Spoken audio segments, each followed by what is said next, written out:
The second inning program is here, and I gotta say, I'm a little disappointed with the bosses. We got a ton of new content to get into. There are a few things I really like about this content drop, and there are a few things that I dislike, but we'll hop right into it. If you guys enjoy the video, make sure you like and subscribe. I appreciate all y'all that helped me get to 300 subscribers.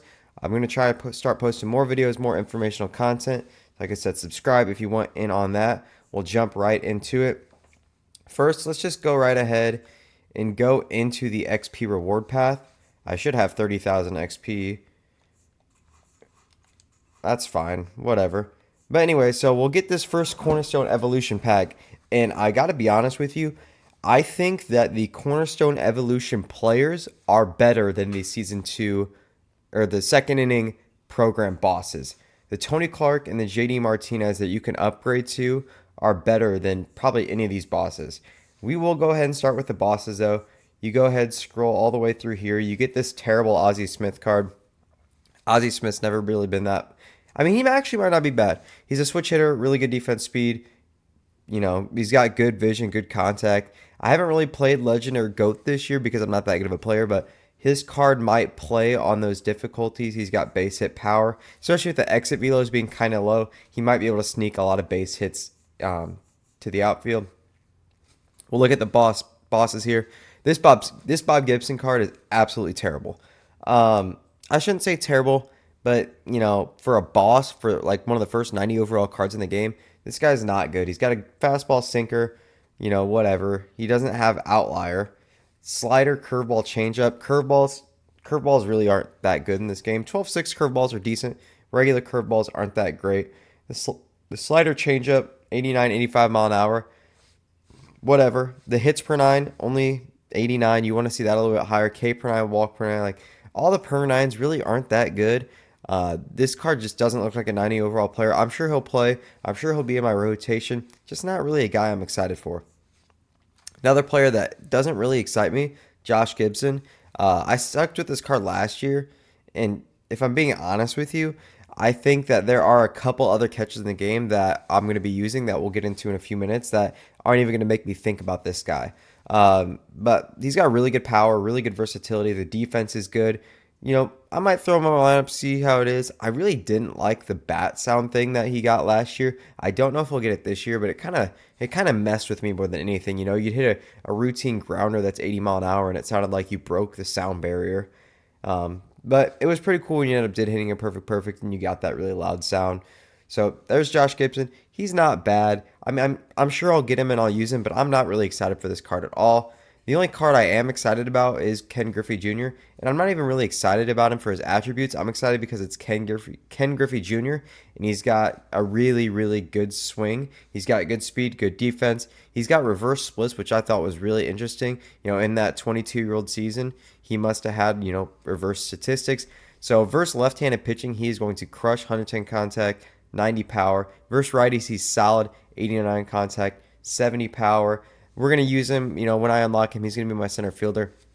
He's going to be good because of his swing, not because of his attributes. His attributes are fine. They'll get the job done, but only because it's Ken Griffey Jr. will this card be any good. We're going to go ahead, load into the next programs. I'll show you guys the evolution cards, and I think I'll show you guys why the evolution cards are the best part of this program drop, you know, if the servers end up deciding to come up. So here we are, evolution programs. As you can see, we have the Dick Allen, Ubaldo Jimenez, and Bobby Brady for the inning 1. Inning 2, we got Bruce Sutter, Tony Clark, JD Martinez. I'll start with the Bruce Sutter. I'm a Cubs fan, so I'm going to go for this one, but nothing I really care for. SDS was trying to sell us on like the pitch tunneling, being how this card's going to be effective. Newsflash, this card's not going to be effective at all, unless somehow that splitter is splitting. Doesn't really have any quirks you care for. He's got a splitter, fastball, slider. This card's going to get hard. Bruce Sutter cards can be okay sometimes, but this one probably not. So whatever. Bruce Sutter, first Cornerstone Evolution card. Then we got Tony Clark, who I am probably the most excited for. I think Tony Clark is better than any of the second inning bosses and is the headline of the content drop today. We'll go ahead and check him out. First baseman, switch hitter. He's got 92 and 88 power. You know, the defense, it's first base. Who really cares? He's got really good contact. The vision kind of sucks. You know, if you're playing on, you know, Hall of Fame legend GOAT, That vision might be a little bit of a problem, but the clutch is at 85. That's pretty good. Overall, Tony Clark just has a nasty swing. He was a big part of the BR program last year, if I remember correctly, and he was an absolute dog. We also have JD Martinez, who's going to be one of the best DHs in the game. We'll check him out right here. He's got three of the main hitting stats over 100, including 104 clutch. So literally in any situation, JD Martinez is going to have over 100 contact, and he's got 57 vision, which obviously isn't ideal, but if you're playing on All-Star Hall of Fame, it's not really the end of the world. 100 power versus right, 82 power versus left. He's going to be hitting a lot of home runs for you. And I mean, he does have 58 defense, 47 speed. You can put him in the outfield. You can get it's his defense isn't bad enough to where you can't get away with it. You know, when you look at his live series card, like kind of like a Schwarber thing where they got like 30 something fielding, you can't put that in the outfield. But JD Martinez, he almost has 50. You know, if you get him a parallel till you have 60 fielding, maybe hit that threshold. He's not going to be the worst defender in the world, but he's certainly not going to be great. Overall, this is a fantastic DH and giving us a much needed right-handed hitter. I feel like we have a lot of good left-handed bats, a lot of really good switch hitters. This is a really good right-handed bat. Another big program piece that came out today was the April Spotlight Week 2, and there are a couple cards I'm really excited about.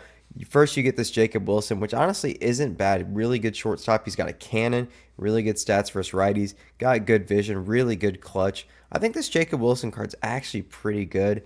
As a Cubs fan, I'm excited for Carson Kelly. Might get a Cubs team started up soon. Cubs have a lot of really good cards right now. Just got the Rizzo, we got the Suitor, Carson Kelly. Pretty good stats, good contact, 92 clutch. You know, celebrating the cycle that he got a couple weeks ago. You know, vision decent defense.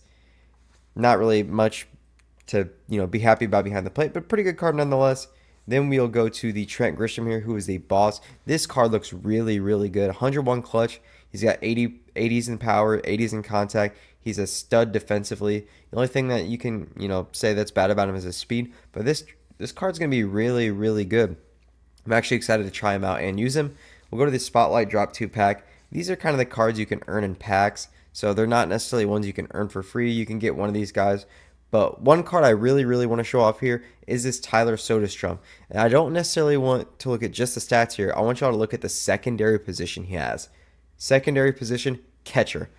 I think that this guy might be the best catcher in the game as long as his swing is good. I don't know if his swing's going to be good or not, but Tyler Soderstrom, left-handed bat, looks absolutely disgusting. He's got 101 clutch. The vision isn't great, but he's got 102 power versus righties, 92 contact versus righties. He's going to mash righties.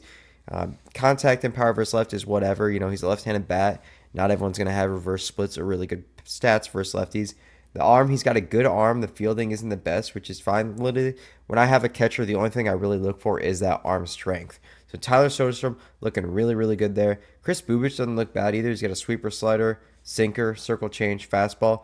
He doesn't really throw that much velocity, but he's got some nice pitches there. It'd be really nice if he had a cutter, but he is not. The per-nines look solid. Not really a card I'm going to chase here. Ivan Herrera looks decent. Got some power versus lefties and some good contact. You know, nothing great there. Not really an arm or anything. Jake Magnum had a really good night for his debut. Switch hitter, contact guy. Nothing really crazy. He's got good speed, good defense. Not a card you're going to probably see me or really anybody else using. Not going to try and pronounce this guy's name. Tomoyuki Sugano. I lied. I did try to pronounce his name. He's got a sinker, cutter, splitter, sweeper, and a fastball.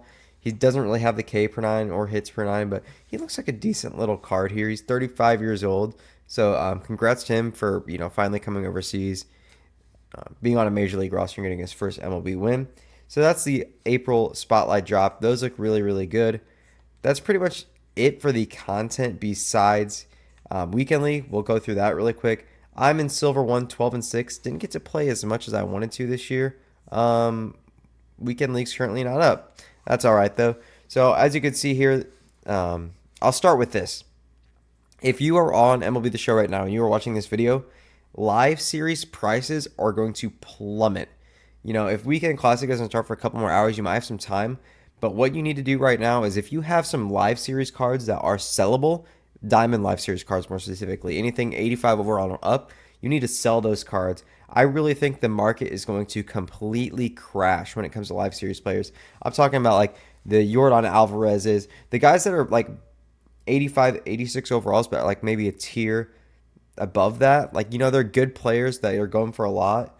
Corey Seager, another example. I think those players are going to crash in price.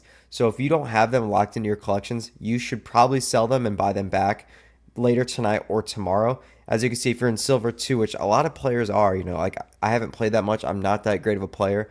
A lot of people are going to be in this league. You only need 4 wins to get the 85 overall player. You go up, somebody wins 6 games in gold, they get 3 live series players that they're able to sell. You continue to gold 2. That's 4 live series players for some of those guys. 88 overall live series players are earnable. You know, so there's a lot of players that are in these 3 tiers that are going to be earning a lot of those live series players and selling them. So I think right now you should sell them. Go ahead and make a bunch of stubs. Come back, tonight or tomorrow. Maybe buy those players again. Maybe make 10, 15,000 stubs. That's a little tip for you right there. Now, I mentioned a few minutes ago how I was really, really disappointed in the second inning program bosses. Something else I'm really disappointed in is the team affinity for the second inning program. They did not do anything.